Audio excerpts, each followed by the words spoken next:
Hi friends.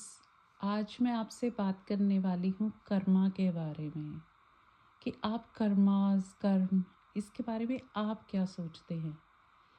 मैं आजकल D coding Gita करने की कोशिश कर रही हूँ, जिसमें मुझसे एक लाइन जो हम बचपन से सुनते आ रहे हैं कि कृष्ण जी कहते हैं कि कर्म करो पर फल की चिंता ना करो।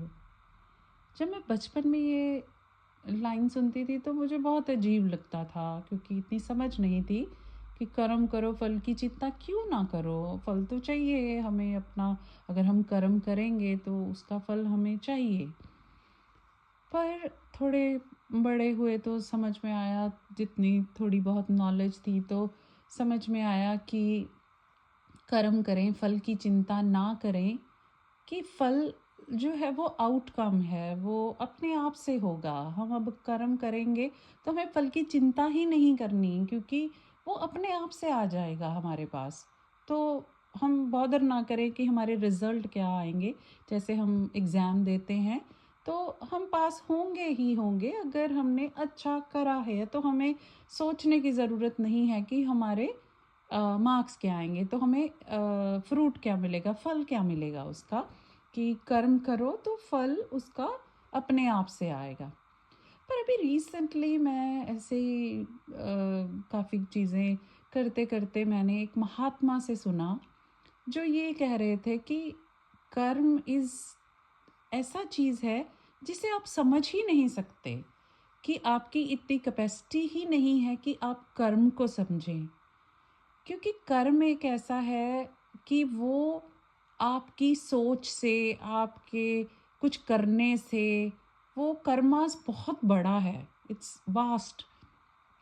जैसे उन्होंने एग्जाम्पल दिया एक, उन्होंने कहा कि एक कोई व्यक्ति था जिसको 3 दिन भूखा रहना था, पर हमने उसको दूसरे दिन फूड दे दिया।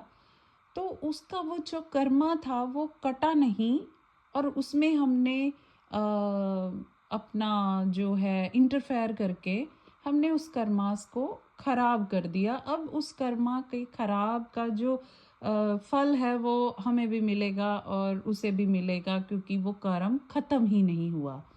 अब सोचने वाली ये बात है, क्योंकि महात्मा है तो हम कुछ तो बोल रहे होंगे कि क्या है। कई बार हो सकता है हमारी समझ बहुत छोटी हो कि वो चीज़ ना समझें। पर जितना मुझे समझ में आया, तो मुझे ये भी समझ में आया कि इस तरह तो हमारी काइंडनेस कम होगी। हम बहुत अपने आप को एक दायरे में रखना शुरू कर देंगे, एक जिसे हम ह्यूमैनिटी कहते हैं, जहाँ हम हेल्प कहते हैं।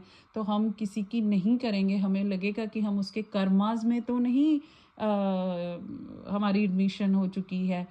तो मुझे ये लाइन थोड़ी-सी बहुत अजीब लगी, जो मुझे समझ, हो सकता है मेरी समझ से थोड़ी परे हो, पर ये थोड़ा-सा मुझे लगा। पर हाँ, इनकी बातों से और बातें सुनने पे मुझे ये ज़रूर समझ में आया कि कर्मा बहुत बड़ा है, उसको समझना हमारे बस में ही नहीं है।